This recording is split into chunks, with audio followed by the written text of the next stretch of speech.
Kindly subscribe to our YouTube channel. See how to. Click on the subscribe button below and also click on the bell beside this. This will notify you once we drop a new video. Thank you.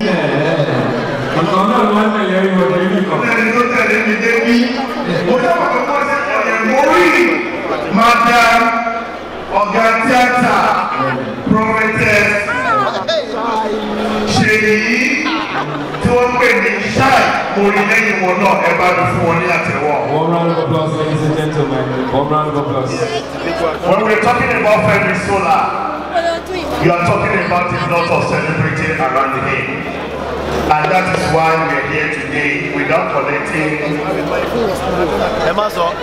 Anyhow. My wonderful brother is here. Wèrè gbogbo wa ló ti jẹ tán. Fíìmù kìíní jáde ara, fíìmù kejì jáde ara, fíìmù kẹta jáde ara. Bàtà àgbà gbowó mi o. Àgbowó mi lọ́wọ́ ẹ̀. Ẹjọ́ èlò ní gbogbo owó sí pẹ̀fẹ́ gbà lọ́wọ́ mi pa. Kò sí yẹn lọ́kàn o. Máa kó ẹ̀mí ni. Ọ̀nà máa gbẹ̀gẹ̀ bàdìrì ká.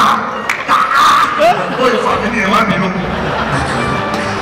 Thank you so much for watching our videos, and importantly you need to subscribe because we drop videos almost every day. You have to subscribe. There's a circle here written Gua TV. Click on it, you see a subscribe button. Click on the subscribe button. That's so that if you have a big show coming up, any event, you can call us.